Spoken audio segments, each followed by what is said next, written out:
Bonjour et merci infiniment de nous retrouver encore en ce jour.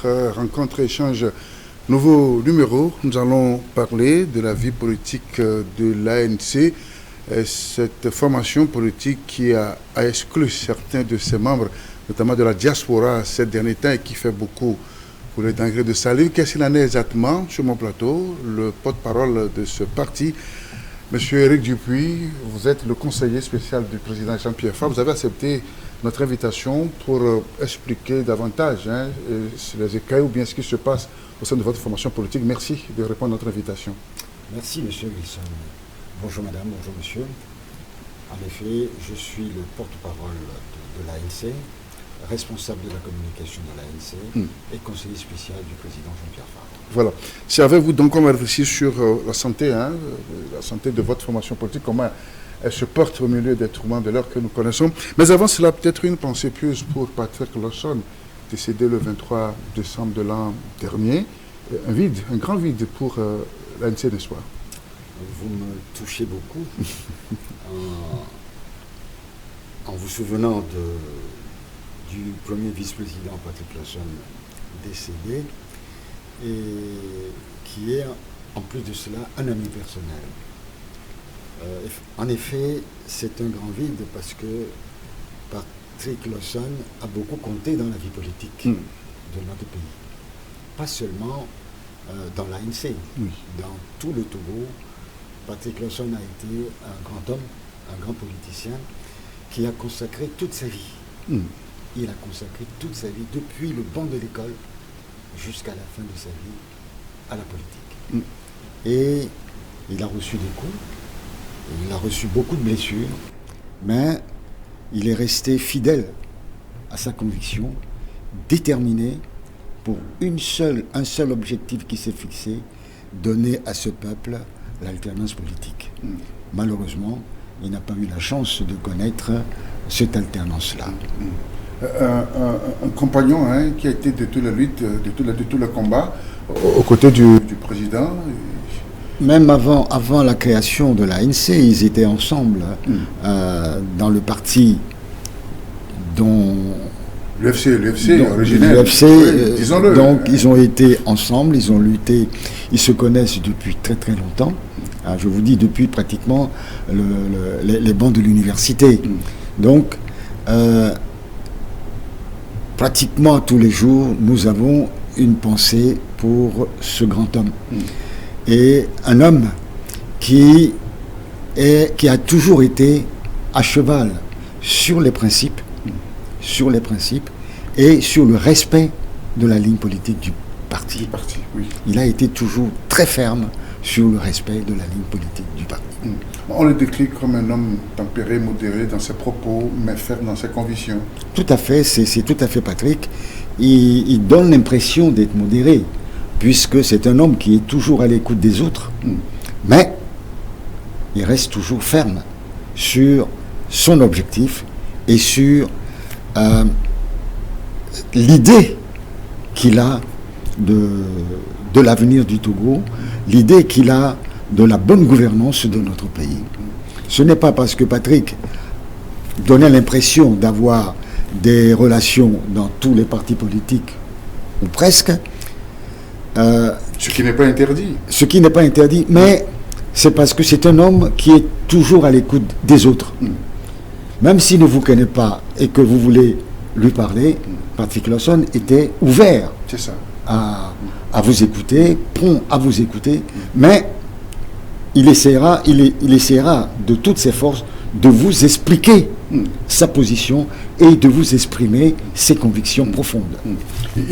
On vous l'envoie souvent à la table des négociations avec le régime.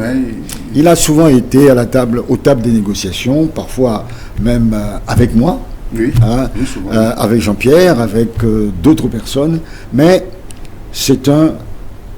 moi je l'appelais un fin diplomate. C'est comme ça que je le taquinais. Je disais, Patrick, quand on dit on va envoyer quelqu'un à une table de négociation, on dit c'est notre diplomate, parce qu'il est assez rond, il a des propos peut-être moins virulents. Pas moins virulents, moins fermes. que l'aurait une autre personne, mais ça n'enlève rien à sa fermeté et à sa fidélité au parti. C'est cela. Et justement, il y a ce couac, lors de ces obsèques, c'était raison funèbre du ministre Gilbert Bahara, qui aussi a suscité pas mal de polémiques. M. Dupuis. Ça, c'est un moment douloureux parce que, vous savez, les propos que le ministre Gilbert Bahara avait eus lors des obsèques de Patrick Lawson, je crois que c'était en novembre 2022, m'ont choqué.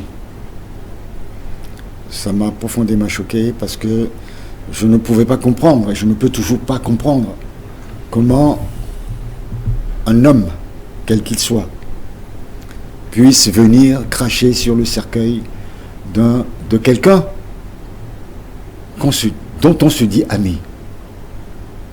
Quand on est ami de quelqu'un et que dans sa vie durant, on l'a aidé ou on l'a secouru, ce n'est pas devant sa dépouille mortelle qu'on vienne se glorifier des aides qu'on a pu lui apporter.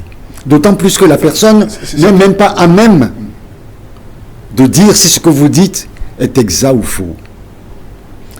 C'est une question d'éducation. Cette éducation, je ne l'ai pas reçue. Je ne veux pas dire que mon éducation, celle que j'ai reçue, est meilleure ou supérieure à celle des autres. Mais je dis qu'il est totalement inadmissible pour ma culture qu'un homme vienne cracher sur la dépouille mortelle de quelqu'un dont on se dit ami. Oui, c'était pour peut-être montrer qu'en réalité, au-delà des chapelles politiques, nous sommes tous des Togolais. On peut comprendre ça aussi comme ça, M. Dupuis. Mais est-ce que c'est le lieu de venir vous vanter des bienfaits ou de ce que vous avez fait à cette personne quand cette personne était en vie? Même supposons que ça soit vrai, que le régime ait aidé Patrick Lawson pour l'envoyer se faire soigner dans des hôpitaux mieux équipés qu'au Togo. Et il n'y a pas de quoi en être fier, puisque vous êtes à la tête de ce pays depuis bientôt 60 ans. Pourquoi nous n'avons pas des services hospitaliers dignes de ce nom jusqu'à aujourd'hui? Votre père a dirigé ce pays pendant des années. Vous-même, vous êtes là depuis bientôt 20 ans. Vous n'avez rien fait pour pouvoir faire soigner les Togolais chez eux. Et maintenant, vous venez reprocher à un défunt le fait que vous l'ayez aidé à aller se faire soigner dans un autre pays, notamment la France. Mais c'est une honte, c'est une ignominie. On vous appauvrit, on vient vous donner quelques sucrètes pour vous éviter de mourir. Et on vous reproche d'avoir accepté cela. Qui d'entre nous, en toute conscience, dans une situation de faiblesse absolue, de maladie grave, refuserait une main tendue si ce que M. Bahara avait dit, était vrai? Est-ce qu'on peut blâmer quelqu'un d'avoir accepté une main tendue de l'État, même si on estime que cet État est un État injuste, qui appauvrit ce pays, qui ruine ce pays? Même si c'est ça, qui sont ceux qui refuseraient une telle main tendue? Je ne sais pas.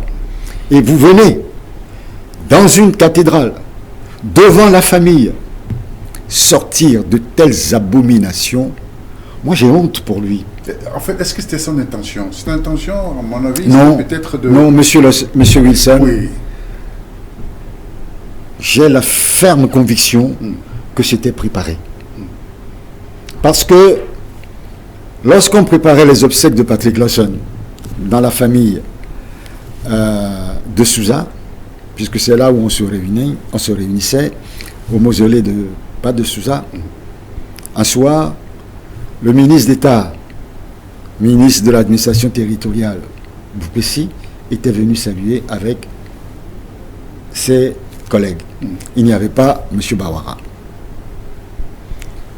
Quand ils ont fini de saluer, nous avons demandé à Francis Pedro d'approcher M. Boukessi pour savoir s'ils avaient l'intention de délivrer un message à l'Église. C'est ça. Il nous a répondu qu'il n'en savait rien. Et qu'il fallait que Francis Pedro l'appelle. Après, quelques jours après, Francis Pedro l'a appelé et il a dit que non, il n'y a rien de prévu, qu'ils ne le feront pas parce qu'il ne faut pas qu'il y ait un précédent dans la mesure où Patrick Lawson n'était pas ministre et n'était pas président d'une institution de la République. On en était là. On ne savait même pas s'ils allaient venir à l'église. À telle enseigne que quand on a organisé le protocole, on n'a pas tenu compte d'eux. C'est au dernier moment qu'ils sont arrivés et on a voulu les mettre à côté de nous. On a dit non, vous ne pouvez pas vous mettre à côté de l'ANC pour la simple et bonne raison que, pour la simple et bonne raison que c'est à l'église devant Dieu. Non, l'ANC était là avec toutes ses structures. Oui. Il y avait le comité politique, le bureau national, donc, et même nos femmes, on les a reléguées au 3e rang. C'est ça. Parce que, étant donné que c'est la deuxième personnalité de notre parti, il faudrait que toutes les structures soient représentées. Donc il n'y avait pas de place. On ne pouvait pas enlever tel vice-président, tel secrétaire général pour pouvoir mettre les représentants du gouvernement. La famille a pris sur elle de faire de la place pour qu'ils s'installent à côté d'elle. Tant mieux. Et jusque-là, on ne savait pas que M. Barara allait faire le cinéma qui nous a servi. Et quand il a pris la parole, écoutez, on est tombé de très haut. On ne s'y attendait pas du tout. On est tombé de très haut. Mais, permettez-moi de vous dire une chose qui me tient à cœur. Puisque vous en avez parlé dans votre présentation, nos collègues de la diaspora exclus de l'ANC, 2 semaines après, ont sorti une lettre, ont écrit une lettre. La messe était du 26 novembre, je vous disais, novembre. Le 11 décembre, ils ont envoyé une lettre au Bureau national, la lettre est là, lettre dans laquelle ils disaient, après avoir, hypocrites comme ils sont, renouvelé leurs condoléances attristées pour le décès de notre cher vice-président, ils rappellent que le discours de M. Barara confirmerait la dérive collaborationniste du parti. Ça veut dire que ces gens-là, certainement en intelligence avec nos adversaires, savaient que de tels propos allaient être mis sur la place publique et étaient prêts à incendier la mémoire de Patrick Lawson, leur vice-président, et de salir les membres du bureau de l'ANS. Il continue la proximité coupable entre le sommet de notre parti et les barons du régime en parlant de Patrick. Il continue le cynisme politique et la trahison de la lutte. Et il conclut en demandant la démission du bureau national, la mise en place d'une cellule de crise chargée de gérer les affaires courantes, la convocation d'un congrès extraordinaire pour redéfinir une ligne politique en phase avec les aspirations du peuple togolais, l'élection d'un nouveau bureau politique, ainsi de suite. Et ça, comment vous pouvez expliquer cela? Et je vous disais tout à l'heure que parmi eux, il y avait des amis de Patrick Lawson. Parmi eux, il y avait des gens qui ont fait le déplacement de la France jusqu'ici pour aller s'incliner devant la dépouille mortelle de Patrick Lawson. Et ils sautent sur cette insulte à la mémoire de Patrick Lawson pour nous envoyer ce torchon. L'une des raisons pour lesquelles ils ont été exclus. Très bien. Vous me permettez de faire une belle transition vers cette pensée pieuse pour notre grand frère illustre défunt Patrick Lawson, premier vice-président de l'ANC, et donc d'en venir justement au motif, à ce qui se passe au sein de l'ANC, au point d'en arriver à cette exclusion de ces militants, enfin désormais les ex-militants, comme vous les appelez. Que s'est-il réellement passé? Non, il s'agit des membres de l'ancien bureau fédéral Europe-Asie. La Fédération Europe-Asie, depuis que ils sont nommés à la tête de cette fédération. Vous savez, on a 3 fédérations internationales. C'est ça. La Fédération Europe-Asie, la Fédération Amérique et la Fédération Afrique. Donc, les membres de cette fédération internationale n'ont jamais pu travailler avec les autres sections, sous-sections. Vous savez que nous avons la Fédération internationale qui se trouve à Paris. Vous avez les sections qui sont les pays, section Allemagne, section Angleterre, ainsi de suite. Et vous avez les sous-sections, sous-section Paris, ainsi de suite. Donc, c'est la fédération qui devait coordonner l'activité des sections et des sous-sections. Nous avons au total 113 fédérations en tout. Et c'est comme ça que ça fonctionne partout. Moi-même, je suis président fédéral dans la commune de Golfe 2 depuis 2008. Et j'ai 10 sous-sections que je coordonne toutes les semaines. Donc, c'est le travail d'une fédération. Cette fédération n'a jamais pu fonctionner parce que toujours des problèmes de personnes. La Fédération Asie-Europe. Oui. Depuis qu'on les a mis, Europe-Asie, depuis qu'on les a mis en place, ça n'a jamais fonctionné. On les a appelés, on leur a écrit.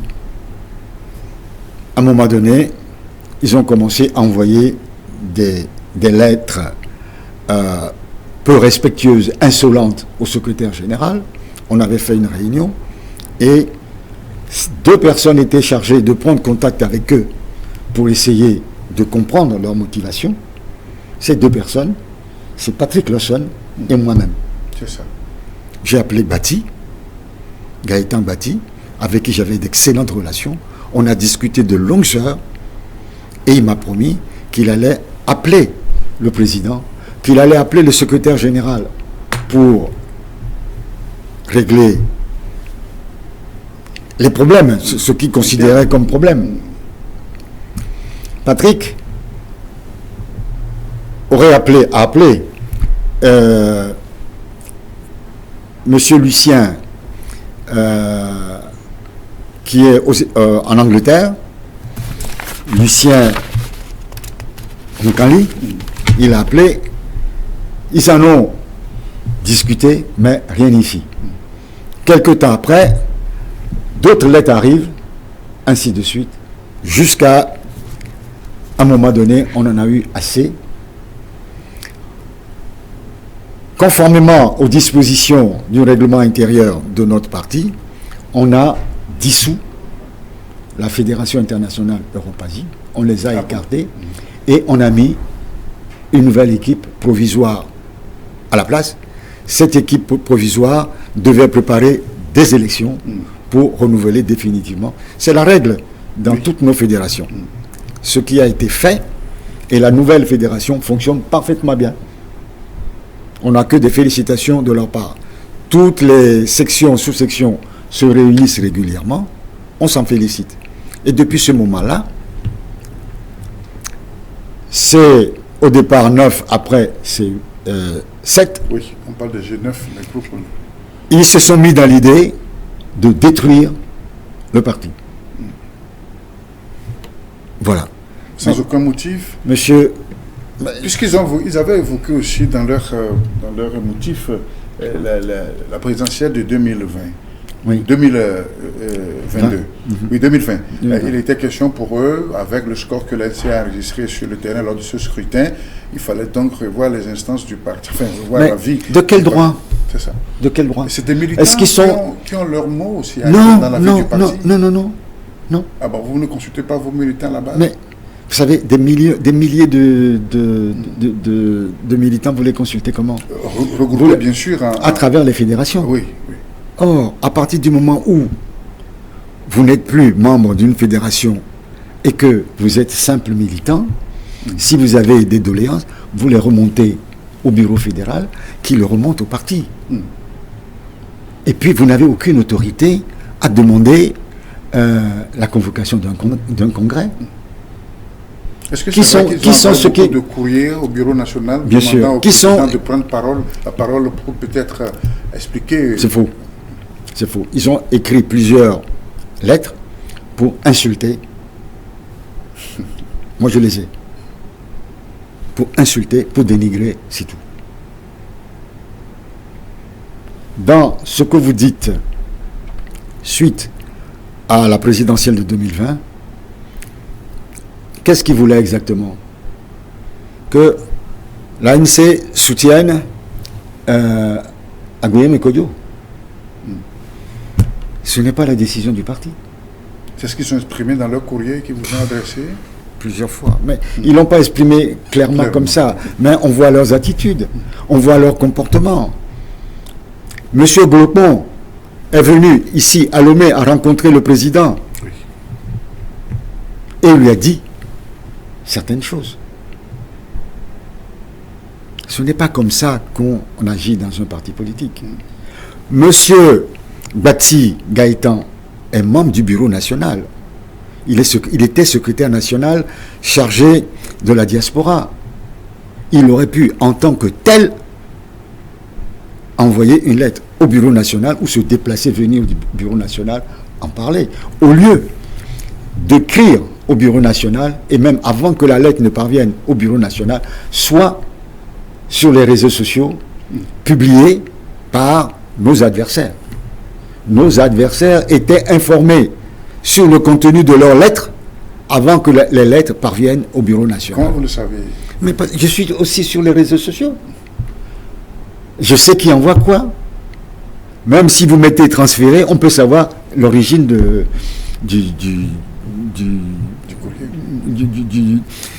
message. Ce n'est pas parce que vous mettez transféré qu'on ne peut pas remonter. On peut remonter.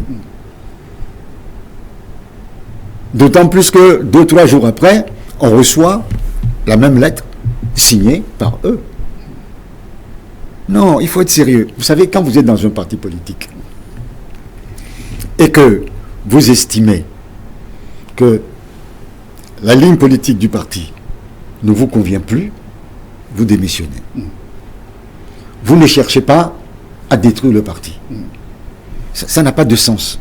Mais ce qu'ils avaient demandé, ou bien ce qu'ils vous demandaient, n'était pas aussi très contraire à la norme. Parce que, bon, à en croire leur message, leur courrier plusieurs fois envoyé au bureau national, c'est de revoir, n'est-ce pas, la structure du parti, sa vie interne. Mais comment? Oui. C'est-à-dire que ça ne se décide pas comme ça. Comment ça se passe d'après vos tests en réalité? Mais quand vous voulez, les réformes se font à partir des propositions. Quand on a fait la dernière convocation, ce n'est pas le Conseil national, ce n'était pas le Congrès, le Conseil national, parce que en cas d'absence, quand il y a absence de Congrès, il y a le Conseil national. Lors du Conseil national, on a demandé à toutes les fédérations d'envoyer leurs propositions. Ils ont envoyé leurs propositions et ils ont envoyé une délégation. Rien n'a été dit en ce moment-là. C'est en ce lieu qu'on en débat. On ne se met pas à 2, à 3 pour écrire, pour dire « Ah, il faut changer la tête de telle personne, il faut renvoyer Fabre, il faut faire... » Non, ça ne se fait pas. C'est une immaturité politique. Et ça, c'est la première chose. La deuxième chose, l'article 6 de notre parti, des statuts de notre parti, dit que vous ne pouvez pas être dans notre parti et avoir un regroupement à caractère politique différent du parti. Ils ont créé un regroupement ANC Courant Politique G9. C'est en violation de l'article 6. Donc, ce qui veut dire que, bon, c'est interdit d'avoir des mouvances à l'intérieur ce n'est pas. Vous pouvez avoir des mouvances, mais vous ne pouvez pas avoir un courant ou un groupe politique à l'intérieur d'un parti politique. Aucun parti politique ne l'acceptera. Vous ne pouvez pas être dans un parti et créer un regroupement pour combattre votre parti. Non, pour susciter peut-être le débat. Non, mais le débat, ça se situe... Qui doit être constructif, forcément. Le débat se passe où? Au bureau national. Où toutes les fédérations sont représentées. Ce n'est pas avec ça qu'on fait un débat. Vous savez, oui. Moi je suis surpris que des personnes comme ça, qui vivent en Europe, qui devraient nous donner des leçons de démocratie, se permettre de faire des choses comme ça qui sont totalement antidémocratiques. Oui, mais c'est parce que pendant longtemps, ils n'ont pas été écoutés, n'ont pas été entendus, ou les données n'ont pas été prises en compte. Je ne vous suis pas. Oui, parce qu'on les a aussi suivis sur les motifs qui les ont poussés, Oui. n'est-ce pas, à vous écrire, c'est qu'ils n'ont pas eu de répondant direct, n'est-ce pas, au moment opportun pour pouvoir... Je vous ai dit tout à l'heure que moi j'ai discuté à plusieurs reprises avec M. Bati. On a répondu à leurs lettres. C'est ça. On les a écoutés. Ils ont été reçus par le président quand ils sont arrivés. Est-ce qu'ils sont arrivés, ils ont demandé... Voilà, est-ce qu'ils sont arrivés? Non, non. Il y a M. Groupement qui est arrivé, qui a demandé à être reçu par le président. Il a été reçu par le président. C'est ça. C'est tout. Mais alors, pourquoi aller raconter des histoires? Et Groupement est allé chez Patrick d'ailleurs, quand il est arrivé, avant le décès de Patrick, il est allé chez Patrick. Il n'est pas venu chez moi. Il était venu peut-être, je crois que c'était pour l'obsèque ou je ne sais pas quoi de son père. Il a fait des cérémonies. Il a invité des gens de l'ANC. Il en a profité pour aller voir le président. Donc vous avez tenté de les faire raisonner, de leur rappeler, de leur faire entendre raison, et ça n'a pas marché au point que c'est si grave qu'il faut les exclure? Si quelqu'un viole les règles du parti, je pense que la seule chose à faire, c'est de les exclure. Il y a d'autres partis qui excluent, pour moi que ça, et ça ne fait pas autant de bruit. C'est tout simplement parce qu'on veut détruire l'ANC qu'on met toujours en épingle tout ce que l'ANC fait. Même si vous venez, vous giflez Jean-Pierre Fabre demain, qui est le président de l'ANC, si vous rendez la gifle, on va dire qu'il ne devrait pas, parce qu'il est président, il ne devrait pas vous rendre la gifle. Oui, le président. Eh mais oui. Quand vous venez, vous voulez torpiller le parti, vous voulez casser le parti, tout le monde le sait, on en a la preuve. Mais il faut laisser tomber, parce que vous êtes ANC, vous n'êtes pas les autres partis. Et puis Tout dernièrement, oui. Ce n'est pas un parti, c'est un regroupement de partis. Il suffit qu'il y ait un seul qui se disait ambassadeur ou ministre, je ne me rappelle plus, et dit, nous, il faudrait qu'on soit présent aux prochaines élections. Le lendemain, il a été radié. Ce n'est pas un parti, c'est un regroupement. Et personne n'en a fait autant de fromage que l'exclusion de cette personne dans un parti qui compte plus de 113 fédérations. Donc ce n'est nullement une perte pour l'ANC dans la diaspora. Non, je vous dis... Vous ne vous êtes pas privé de cette branche aussi importante. Mais tout le monde est important dans un parti politique. Personne n'est plus important que l'autre. Oui, avec le... Patrick Lawson est parti, il est décédé. Mais le parti fonctionne. Malgré la peine, malgré le vide qu'il laisse, le parti fonctionne. Nul n'est irremplaçable dans un parti politique. Même moi qui vous parle aujourd'hui, si demain on décide de m'exclure parce que j'ai commis, mais je partirai. Mais moi je suis peut-être plus malin, je partirai avant qu'on ne m'exclue. Parce que j'ai de la fierté. Je n'attendrai pas qu'on m'exclue. Est-ce que ça n'affaiblit pas le parti quelque part, sa notoriété sur le terrain? Vous savez, oui. Quand on a décidé de les exclure, le bureau national s'était réuni. Vous savez, c'est à plusieurs niveaux. C'est l'instance, c'est ça, souveraine qui C'est à décide. plusieurs niveaux. D'abord, le président prend ses orientations, consulte le comité politique, et après consultation du comité politique, apporte la décision au bureau national qui statue et qui procède au vote. Monsieur Wilson, il n'y a pas une seule voix dissonante.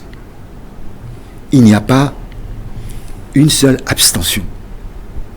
Tout le monde sait Le bureau national a voté à 100%, je dis bien à 100%, pour leur exclusion. Donc, je ne vois pas. Or, le bureau national représente l'entièreté du parti. Aussi bien, il y a toutes les régions qui sont présentes dans le bureau national et les représentants des fédérations, ce qu'on appelle les coordinateurs, sont présents. Et même les responsables de sa région d'origine, de Tchaoudja, étaient là dans la salle. Personne n'a voté contre. C'est ça. Est-ce qu'ils ont réagi après ça? Non, excusez-moi, je parle d'autre chose là. Oui. En parlant de Tiaoudio, je parle du second sujet qu'on va aborder. Je vais parler de M. Ouro Akpo Tiandiao. Non, donc, il n'y a eu aucun problème. Hein? Quelle que soit la personne dans un parti politique qui commet une faute grave ou qui empêche volontairement le parti d'avancer, qui soit exclu, ne change rien. C'est ça. Ne change rien. C'est ça. Venons justement au deuxième cas, le cas de Ouro Akpo, voilà, j'ai mélangé mes pinceaux tout à l'heure parce que je pensais aussi à lui, puisque la procédure a été identique. Lui, il n'est pas exclu, il a été suspendu. Monsieur Ouro Akpo, qui est secrétaire général adjoint, je dois vous dire que l'ANC a plusieurs secrétaires généraux adjoints. Le secrétaire général adjoint, monsieur Ouro Akpo, un jour, on reçoit une audio sur les réseaux sociaux où M. Ouro Akpo insulte proprement les dirigeants du parti et les traite d'une bande de crapules. Vous savez ce que crapule veut dire? C'est assez fort. Crapule, ça veut dire voyou, escroc, oui, bandit. C'est assez fort. Et à qui il disait ça? Il disait ça à un de ses amis qui n'a cesse d'insulter Jean-Pierre Fabre à longueur de journée. Il vit en Allemagne. Il s'appellerait Camus Sali.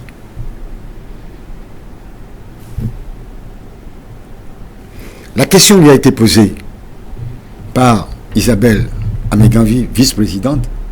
Il lui a répondu qu'il n'acceptait pas les provocations. Puis, immédiatement, il écrit, il dit, mais pourquoi il a fait ça? Pour moi, c'est une trahison. En parlant de celui qui a publié ce message. Donc, c'est une reconnaissance tacite de ses propos. Comment voulez-vous, suite à cela, pouvoir garder à son poste de secrétaire général quelqu'un qui traite de crapule, une bande de crapules et d'arrogants, ses collègues et collaborateurs? Et pour quelle raison il a fait? Je n'en sais rien. Moi, j'ai écouté l'audio, je n'en sais rien. Ça veut dire qu'il y a du rififi au sein du parti. Si un secrétaire... Peut-être qu'on va voir la suite tout à l'heure. Puis, quelques jours après, on a eu une autre audio où il s'en prend au secrétaire national chargé des relations avec la presse, en la personne de Francis Pedro Amouzou, qui l'a bien insulté. Dans quel but? Je n'en sais rien. On ne l'a pas exclu, on l'a suspendu pour prendre le temps de voir, de connaître les raisons de cette attitude. C'est ça. Et nous apprenons qu'il a créé un mouvement politique, qu'il a déposé les dossiers auprès du ministère de l'administration territoriale depuis novembre 2022. Or, nous disons que vous ne pouvez pas être dans le parti et créer un autre mouvement politique. Et d'ailleurs, la charte des partis politiques interdit à tout citoyen d'appartenir à deux partis politiques différents. Oui, en le faisant, c'est qu'il sort... en le faisant, ça veut dire que... Oui, il fait une conférence de presse, il signe qu'il est président. Donc, à partir de ce moment-là, il a décidé librement de s'en aller. Est-ce qu'on va reprocher à l'ANC de l'avoir suspendu? Non. Est-ce que vous l'avez quand même écouté au sein du parti, au sein du bureau national? Le bureau national, le comité politique l'avait convié, il n'est pas venu.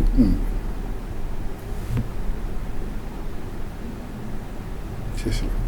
Donc, vous savez, dans un parti politique digne de ce nom, il y a des règles.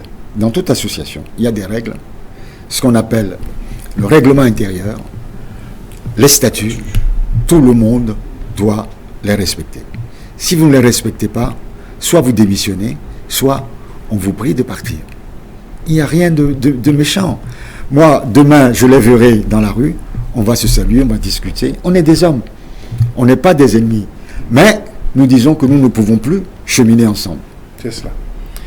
Rencontre et échange nouveau numéro, nous parlons de la vie interne du parti politique ANC suite à ces événements que nous avons tous appris, à savoir l'exclusion de certains membres du parti, notamment de la diaspora, de cette suspension du secrétaire Oroakpo. Donc, c'est avec Éric Dupuis, le conseiller politique, le conseiller spécial du président, le porte-parole du parti. C'est avec lui que nous faisons des échanges ici. On va peut-être aborder d'autres volets de discussion. Et finalement, l'ANC, comment se porte-t-il aujourd'hui? L'ANC se porte magnifiquement bien, vous savez. Malgré ses ennuis internes? Non, ce sont des épiphénomènes, ce ne sont pas des ennuis internes. Vous savez, pour l'ANC, bon, le problème est réglé.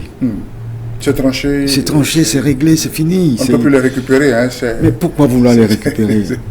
Pourquoi vous voulez récupérer? Vous savez, quand vous avez un plateau de fruits mûrs, et qu'il y a un fruit qui commence à pourrir, si vous le gardez dans le plateau, ça va contaminer les autres. C'est ça. Donc il vaut mieux que cela s'arrête et que chacun prenne son chemin. C'est pas plus difficile que ça. L'ANC continue son travail et actuellement nous préparons les prochaines élections parce que nous l'avons dit et nous l'avons répété, nous serons présents aux prochaines consultations électorales tout à l'heure, oui.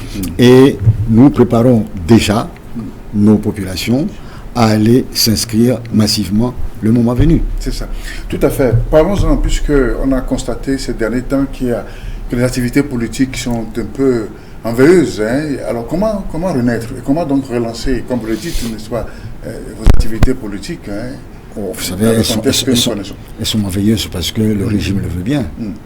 Vous savez, quand pendant 2 ans, on vous empêche de faire des meetings, on vous empêche d'aller à l'intérieur du pays, tout simplement parce que, à cause de la Covid, hein, pendant 2 ans, à cause de la Covid, vous ne pouvez pas vous réunir, vous ne pouvez pas faire ceci, vous ne pouvez pas faire cela.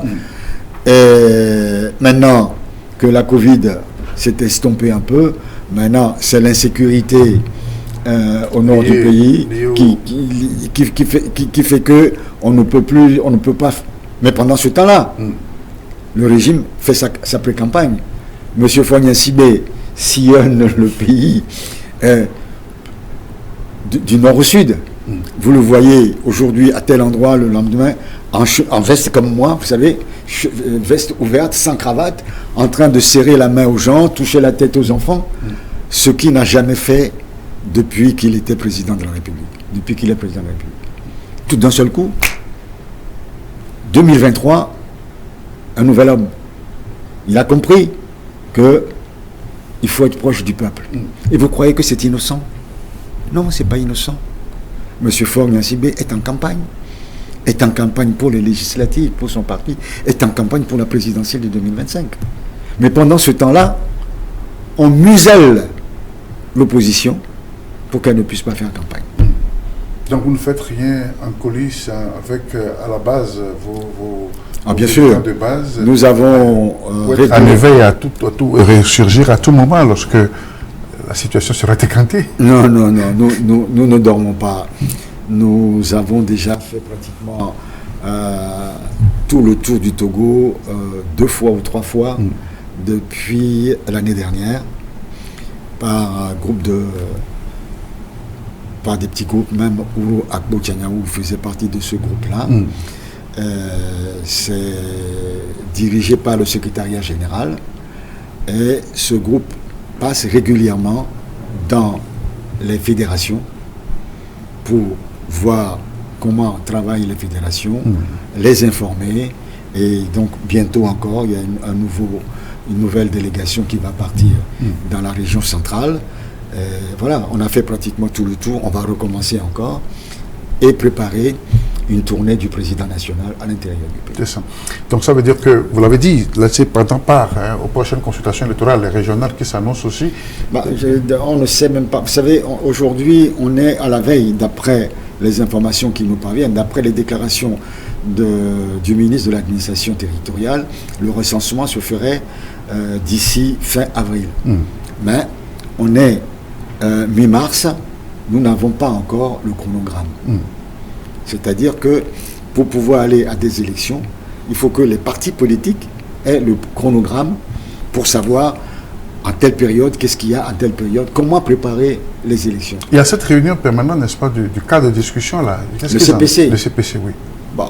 Pour moi, c'est de l'enfumage. Hein, vous êtes partie prenante, non? Bien sûr, c'est de l'enfumage parce que le chef de l'État avait dit en fin d'année, lors de son allocution de Nouvel An, que cette année, les élections seront transparentes et seront organisées de manière consensuelle à travers le CPC. Mais jusqu'à présent, on n'a rien obtenu dans les discussions du CPC. Il n'y a eu aucun accord. Les accords qu'on avait obtenus lors des réunions de la CNAP ne sont toujours pas appliqués. Nous avions demandé de revoir le redécoupage électoral. Ce n'est toujours pas fait. Alors on se demande quand est-ce que les élections auront réellement lieu. J'apprenais pas plus tard qu'hier qu'on va vers le couplage des deux consultations électorales. C'est-à-dire faire les deux en même temps. Mais au moins, parlez-en à ceux qui vont prendre part à ces élections. Informez-les. Nous, partis politiques, nous devons nous organiser aussi. Il n'y a pas que le RPT Unir qui doit s'organiser. Hein? Si c'est deux élections séparées, nous devons savoir quand est-ce qu'il y a les élections. Ça coûte cher, des élections. Absolument. Il faut mobiliser des candidats, il faut mobiliser des gens pour les CLC, il faut mobiliser des gens pour les bureaux de vote. C'est des milliers de personnes qu'il faut mobiliser. Vous ne dites rien, mais vous savez. Et vous n'avez pas besoin, vous n'avez pas de soucis pécuniaires. Nous, on a des soucis pécuniaires. Vous prenez l'argent de l'État pour organiser vos élections. Vous n'avez pas de soucis pour ça. Nous, pour financer ceux qui vont nous représenter dans les bureaux de vote ou dans les centres de liste et cartes, c'est nous qui allons les payer. Mais vous ne nous donnez pas d'informations. Si ce que le ministre dit est exact, c'est-à-dire d'ici la fin avril, il va y avoir le recensement, nous sommes aujourd'hui le 17. Le 17, oui, 18, oui. Nous n'en savons rien. Nous n'en savons rien. Le 17, le 18, nous n'en savons rien. On va nous le dire peut-être le 15 avril, débrouillez-vous, ça va être la course. Voilà, c'est ce que moi j'appelle, excusez-moi le terme, monsieur Wilson, c'est un foutage de gueule. On se moque des partis politiques, on se moque des populations togolaises. Hein? On veut donner l'impression à l'opinion internationale que les élections se passent bon an mal an de manière transparente, mais en réalité, tout est fait pour favoriser la fraude. Pendant ce temps, certains partis politiques déjà qui font en guillemets leur rentrée politique, on a vu l'FDR, on a vu la CDPA, et on attend l'ANC.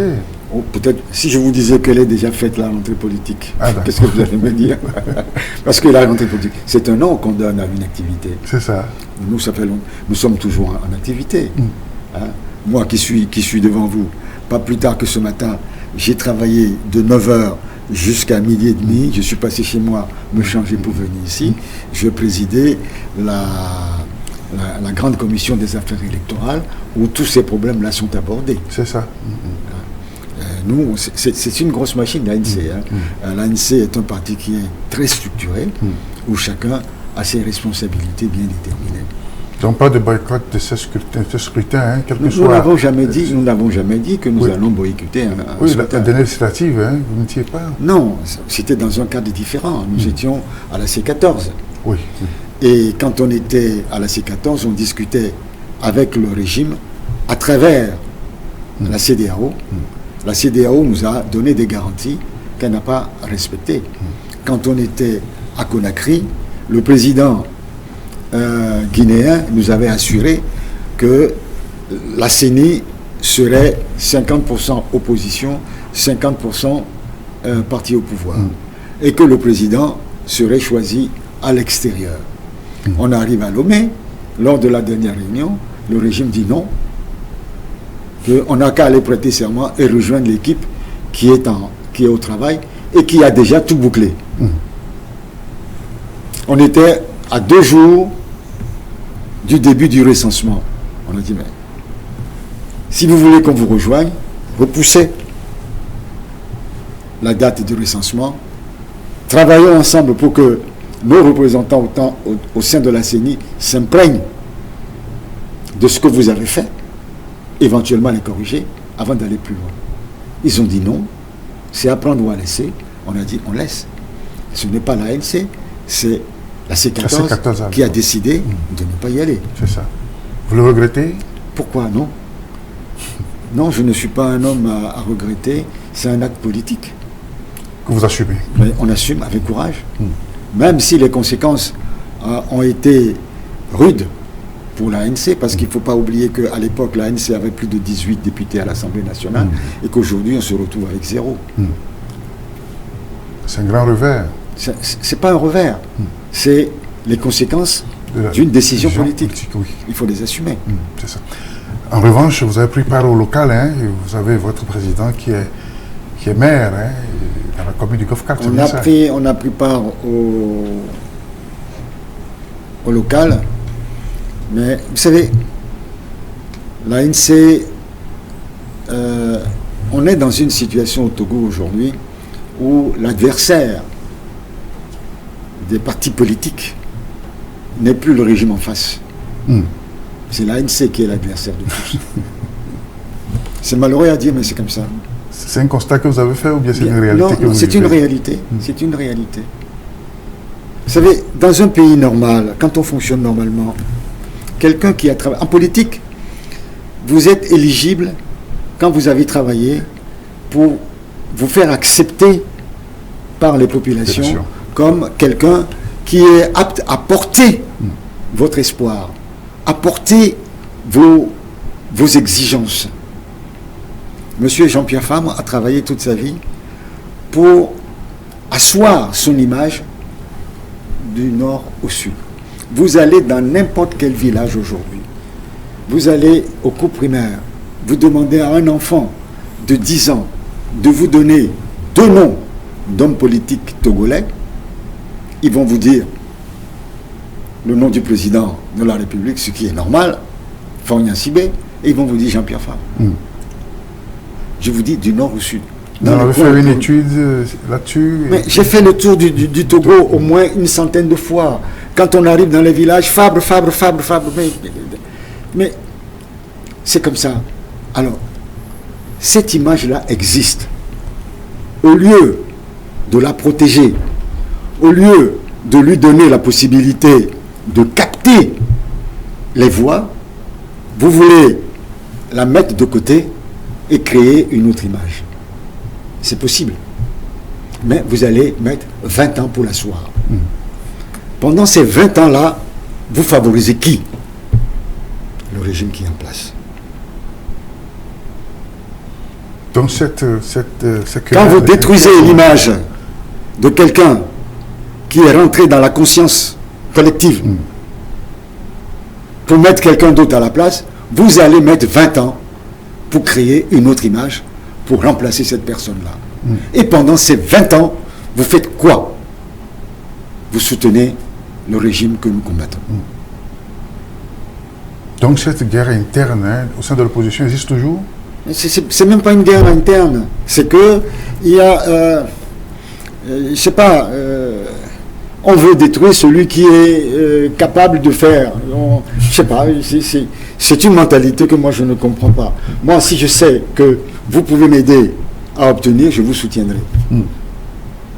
Je ne vais pas vouloir... On peut faire aussi l'inverse, hein? Jean-Pierre aussi peut aider d'autres aussi à émerger. Mais je vous dis que pour pouvoir atteindre ce niveau de reconnaissance, il faut des années. Même si Fabre veut vous aider, en 2 ans, vous n'allez pas obtenir ce qu'il a obtenu. Il faut au moins 10 ans, 20 ans. C'est comme ça. Donc il est... Moi, je suis son conseiller spécial. J'ai fait plein de voyages avec lui. Mais je peux vous dire que les gens ne connaissent pas Éric Dupuy, ne connaissent pas le nom. Ils connaissent Fabre. Patrick Lassonne a fait plein de tous les voyages avec Jean-Pierre Fabre. Ils ont failli même se faire lyncher, incendier à maintes reprises. Mais personne ne disait Patrick Lassonne. On ne sait même pas qui c'est. Mais Fabre, on savait qui c'était. C'est ça la réalité. Et ça lui a valu la commune du Golfe 4. Oui, mais ça lui a valu la commune du Golfe 4, où il fait d'ailleurs un travail fort intéressant. Mais ce n'est pas suffisant. C'est-à-dire qu'il a une envergure d'homme politique. Vous savez, moi je n'ai jamais été candidat aux législatives. Depuis que je suis à l'ANC, depuis que j'étais à l'UFC. Ce n'est pas parce qu'on a refusé ma candidature, c'est parce que je n'ai pas voulu. Et quand on me demandait, mais Éric, pourquoi? Je dis, parce que je préfère diriger une mairie plutôt que des députés. Je me suis porté candidat en 2019 à la mairie de Golfe 2 parce qu'il y avait une question de date de naissance sur les dates de naissance d'un de mes colistiers. Nous avons été balayés. Or, d'autres personnes étaient, donc ici, étaient dans la même situation. Leur liste a été sauvée. La mienne a été rejetée. C'est tout simplement parce que le régime ne voulait pas voir Golfe 1, ANC, Golfe 2, ANC, Golfe 4, ANC, Golfe 5, ANC, Golfe 6, ANC. C'est pour ça que j'ai été sacrifié. C'est tout. Bien, on n'a pas toutes les preuves. Voilà. Merci beaucoup, M. Éric Dupuy, pour ce tour d'horizon de ces questions. Au-delà de votre parti politique, on est allé aussi sur le terrain national pour parler de ces élections qui s'annoncent et dont on ne connaît toujours pas les dates. Les dates, non. Mais voilà, amis téléspectateurs, cette émission, cet entretien tire à sa fin. Avez-vous encore un mot à dire? Non, pas. D'abord, vous remercier. Oui, vous merci. remercier pour l'invitation. Ça fait un moment qu'on ne s'est pas rencontrés sur votre plateau. Nous ne connaissons pas encore la date des recensements. Il faut commencer par là. En 2017, 2018, nous avions demandé aux populations de ne pas aller s'inscrire dans le cadre de la C14. Et là, ça nous a fait beaucoup de tort. Et on l'a vu en 2019 et en 2020. Parce que quand on voit les résultats des locales et de la présidentielle, on constate un fort taux d'abstention. Ce fort taux d'abstention est dû à deux facteurs. L'intrusion de Monseigneur Kodjo dans le débat politique, qui a découragé plus d'un. Ils ne se sont pas déplacés. Et le plus gros de ceux qui ne se sont pas déplacés, c'est parce qu'ils n'ont pas pu se faire enrôler. Même moi, quand à la veille des locales, je suis allé me faire recenser à l'école Mumbati de Golfe 2, j'ai mis plus de 3 heures pour me faire recenser. Alors si vous mettez 3 heures pour recenser un individu et que dans ce centre de recensement, il n'y a que 4 machines, vous voyez combien de personnes sont enrôlées dans une journée. Pour cette raison, je demande dès à présent à toutes nos mamans, à toutes nos sœurs, à tous nos frères, que dès que les bureaux de recensement seront ouverts, il faudrait y aller rapidement pour aller se faire inscrire. À ce propos, Golfe 4 organise, je crois que c'est à partir d'hier, organise au collège, au bas-fond du collège Saint-Joseph, des séances foraines pour établir aux Togolaises et aux Togolais qui le souhaitent leur extrait date de naissance ainsi que des cartes d'identité. Voilà une initiative fort louable de la part de Jean-Pierre Fabre, maire de Golfe 4. Merci, M. Éric Dupuy. C'est moi qui vous remercie. Merci d'être passé sur notre plateau dans cet entretien exclusif pour parler encore une fois aux Togolais. Merci de votre disponibilité. C'est moi qui vous remercie. Voilà. Avec les spectateurs, c'est la fin de ce numéro de Rencontre Échange. Merci de l'avoir suivi. Autre la semaine prochaine pour d'autres entretiens et d'autres réflexions. Merci et à très bientôt. Au revoir.